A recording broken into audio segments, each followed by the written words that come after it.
میرا خیال ہے ایک بہت بڑی اگزامپل ہے ہماری قوم کے لیے بھی, لوگوں کے لیے بھی, پولیٹیکل لوگوں کے لیے. جیسے آج بھی ہمارے ڈیمز ہیں, ہم اس پہ کہتے ہیں جی نہیں یہ پارٹی نہیں ایگری کرتی, وہ نہیں کرتی.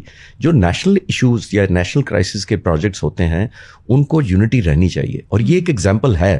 کسی پولیٹیکل گورنمنٹ نے, میں قدیر صاحب سے پوچھا کرتا تھا, میں نے کہا کہ سر آپ کو کوئی فنڈ زیادہ ملے کبھی کسی سے, کسی نے روک دیے؟ انہوں نے کہا کسی نے نہیں روکے. That was the best part. وہ تو کہتے تھے حکومتیں بدلتی رہتی تھیں, جو حکومت آتی تھی اس کو ضرور پرائرٹی دیتی تھی, وچ از گڈ. مطلب نیشنل کاز پہ دیکھیں نا کتنا اچھا ایک یونٹی یا سپورٹ ملی ہے کاز کو. اور آج ہم ہیں نیوکلیر, اس کو ہم نے پریٹیسائز نہیں کیا. یہ ہمارے لیے ایگزامپل بھی ہے آج کل کے دور. آپ نے بڑی امپورٹنٹ بات کی ہے کہ جب ایسے معاملات ہوتے ہیں تو یونٹی بہت امپورٹنٹ ہوتی ہے, اور رہی بھی ہے, تاریخ اس بات کی گواہ ہے. ڈاکٹر عبدالقدیر خان کے الفاظ ہیں.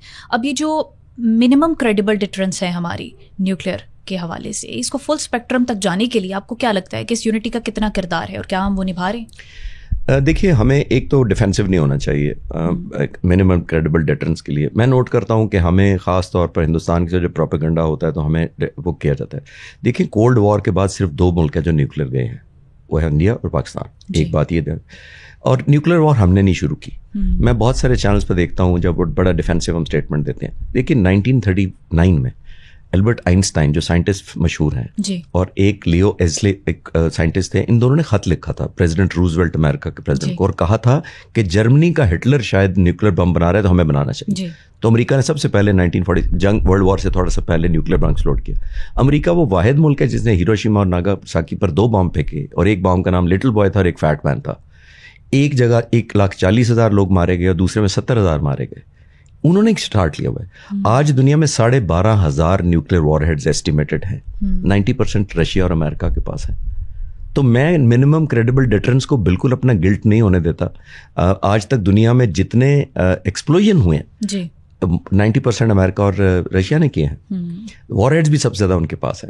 ایکسپلوژن سب سے خطرناک ان سے کیے ہیں. 1961 میں رشیا نے ایک ایکسپلوژن کیا تھا جو 3800 گنا زیادہ تھا, ہیروشیما سے زیادہ پاورفل تھا. تو میں یہ عرض کرنا چاہ رہا ہوں کہ ہمیں منیمم کریڈیبل ڈیٹرنس پہ بھی ہم ڈیفینسو ہو جاتے ہیں. یہ ہمارے لیے مسٹ ہے. یہ اگر نہیں کریں گے, آپ نے نوٹ کیا ہوگا ہندوستان ہمیں آفر بڑے عرصے سے کر رہا ہے کہ نو فرسٹ یوز کا ایگریمنٹ کر لیں. ہم فرسٹ یوز کیوں نہیں کر رہے؟ نو فرسٹ یوز کا مطلب ہے کہ ہم نے اپنے ڈیفینس کے لیے بنایا. جب ہمارے سروائیول کو خطرہ ہوگا تو ہم نو فرسٹ یوز کا کیسے احترام کریں گے؟ ہم کسی کا احترام نہیں کریں گے. ہماری جب سروائیول یا سوورنٹی خطرے میں آئے گی. ہویور ہم بہت رسپانسبل اسٹیٹ ہے. آج 27 سال ہو گئے, ہم نے ایک دن بھی تھریٹ نہیں کیا. مودی تو کل کہہ رہے تھے پاکستانی بچوں کو اور نوجوانوں کو کہ یا روٹی کھا لو یا میری گولی کھا لو. تو تھریٹننگ لینگویج یوز کر رہے ہیں. ہمارے کسی پولیٹیکل لیڈر نے 27 سال میں اس طرح کی لینگویج یوز نہیں کی. سو انفارچونیٹ. ہمیں یہ انڈیا کا یہ رول جو ہے دنیا کی نظر میں یہ بھی ہائی لائٹ کرنا چاہیے کہ وار ایگریشن یا وار ٹون انہیں کے چینلز کی ہے. آپ ان کے چینلز اٹھا کے دیکھ لیں, اور آپ جیسے اینکرز کا کلپ بھیج دیں کسی کو کہ جی یہ ادھر اینکر ہیں ادھر وہ اینکر ہیں, تو وہ اکثر میں لوگوں کو کہتا ہوں لگتا ہے کہ وہ ٹی وی اسکرین توڑ کے باہر آ جائیں گے, وہ اتنا اگریسو ہوتے ہیں. تو ہمیں یہ ہائی لائٹ کرنا چاہیے. ہم کیسے ہائی لائٹ کر سکتے ہیں؟ دیکھیے ابھی ہمارے ڈیلیگیشن جانے والے ہیں جو فورن, انہوں نے بھی بھیجے ہیں ہندوستان میں, ہمارے جانے والے ہیں. دیکھیں ہمیں یہ ارسپانسبل جو ہے انڈیا کا رول, اس کو ہائی لائٹ اس طرح کرنا چاہیے. دیکھیے میں آپ کو ٹیکنیکل تھوڑی 2 باتیں کرتا ہوں. براموس میزائل انہوں نے مارے, ایئر وائس مارشل اورنگزیب نے پاک فضائیہ نے کہا کہ ہم نے ڈیفلیکٹ کیے, مس لیڈ کیے, مس گائیڈ کر دیے. اگر وہ مس گائیڈ ہو کے امریکہ سے انڈیا سے فائر ہو کے ایران پر جا گرے یا افغانستان پر جا گرے, تو ایران کبھی کہے گا کہ یہ انڈیا سے آئے ہیں؟ نہیں. تو ریجنل اسٹیبلٹی کس نے داؤ پر ڈالا؟ انڈیا نے. پہلی بات آپ نے نوٹ کیا ہوگا ایئر وائس مارشل اورنگزیب نے یہ بھی کہا تھا اس دن کہ 57 سویلین ایئر لائنرز پاکستان کی سرحدوں میں اڑ رہے تھے اس وقت. 57. میں نے چیک کیا انڈیا کے 200 سے زیادہ اڑ رہے تھے اس وقت. اور انڈیا ڈائیورٹ ان کو نہیں کر سکتا تھا, روک نہیں سکتا تھا, اس لیے کہ اگر روکتا تو ہمیں وارننگ ہو جانی تھی کہ انہوں نے سول فلائٹیں روک دی ہیں. تو 200 ادھر اڑ رہے تھے, 57 ادھر اڑ رہے تھے, بس 350 سول لائنرز اڑ رہے ہیں. 300 مسافر ہر ایک میں لیں تو 9 سے 10 ہزار لوگوں کی زندگی ایٹ اسٹیک پہ تھی.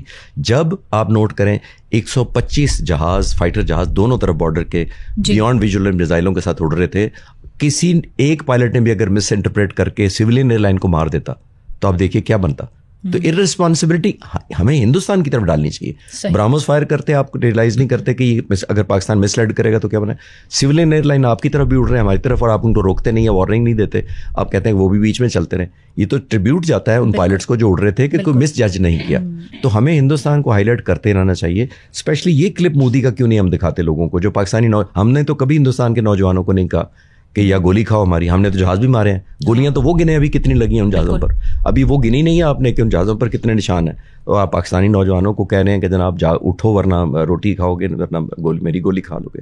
تو it's a matter of perception جو ہمیں بلڈ کرتے رہنا چاہیے.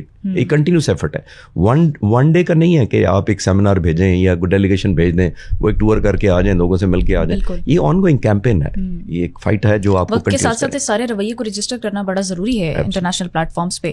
خالد صاحب, آپ نے ایک عرصہ گزارا پاکستان ایئر فورس میں, آپ کو بہت سارے انعامات سے بھی نوازا گیا, ستارہ وصالت, ستارہ امتیاز. آپ کیا سمجھتے ہیں کہ پاکستان کی ایئر فورس ابھی کس طرح سے آپریشنل ہے, کس طرح سے اکوپڈ ہے کسی بھی دشمن کے ساتھ کسی بھی چیلنج کو نمٹنے کے لیے؟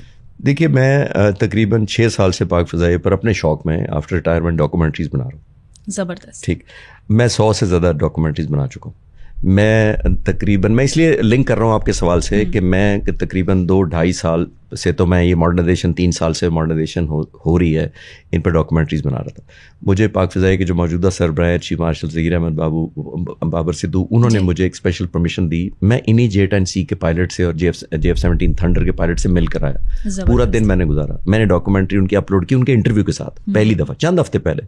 اور میں جب اس میں کہتا تھا کہ پاک فضائیہ اتنی خطرناک ماشاء اللہ ان کے لیے دشمن کے لیے ہو چکی ہے کہ یقین کریں, میں نے ایک انٹرویو میں کہا کہ مجھے ترس آتا ہے ہندوستان کی ایئر فورس پر اگر وہ لڑے گی تو. یہ پہلے کہا تھا, تو اب آپ دیکھ لیں سچی بات ثابت ہوئی. پاک فضائیہ کی اس وقت جو پریپریشن ہے, ہارڈ ویئر ایک اور چیز ہوتی ہے, اکوپمنٹ لے لینا ایک اور چیز بات ہوتی ہے, ان کی امپلائمنٹ اور انٹیگریشن کی یہ دنیا ہے. پاکستان نے جو بہت بڑا ایج لیا ہے ہندوستان ایئر فورس پر, اب ان کے ایکڈیمیشین اور ملٹری اسٹریٹجسٹ بیٹھ کر سوچیں گے کہ کیا چیز ہے جس نے پاک فضائیہ کو ممتاز کیا. ایک چیز نے کیا, ٹیکنالوجیکل ایج نمبر 1.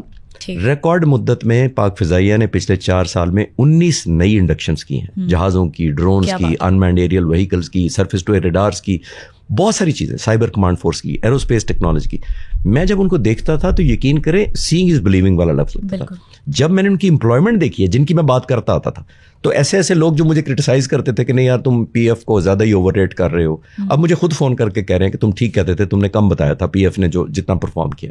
تو یہ پراؤڈ مومنٹ ہے ہندوستان کو, یہ ریئلائز اب شاید ان کی لیڈرشپ خاص طور پر فضائیہ کی یہ کرے گی کہ انٹیگریشن بڑی ضروری ہے اور اگریسو لیڈرشپ بڑی ضروری ہے. زبردست. میں اس سوال کے جو آخر میں یہ کہوں گا کہ دیکھیے AP سنگھ ہندوستان کے ایئر فورس چیف ہیں جی, وہ بے بسی میں فروری اس 2025 میں ایک سیمینار میں, پبلک سیمینار میں, ان سائڈ ہیڈ کوارٹر نہیں, پبلک سیمینار میں کہتے تھے کہ مجھے اور جہاز چاہیے تاکہ میں ریلیونٹ رہ سکوں اور دشمن اپنی دھاک بٹھا سکوں, یہ خوف رکھ سکوں. انہوں نے کہا ہمیں 40 جہاز 9 سال پہلے تیجاس آرڈر کیے تھے, آج تک ایک بھی نہیں ملا.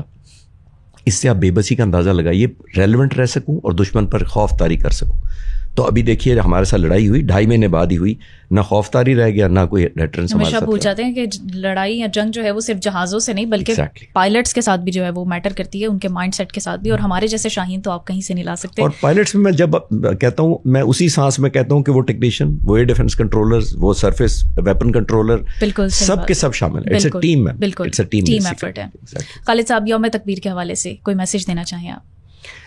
دیکھیے, ہم خوش قسمت قوم ہیں کہ دنیا کے 7 ملکوں میں ہم شامل ہیں جن کے پاس نیوکلیر ڈیٹرنس ہے, اور ہم اس کو نہ ویپنائز کرنا چاہتے ہیں اس ایریا کو, نہ ہم اس کو ڈیٹرنس کرنا چاہتے ہیں, نہ ہم ریجنل ہیجمنی کے لیے استعمال کرنا چاہتے ہیں.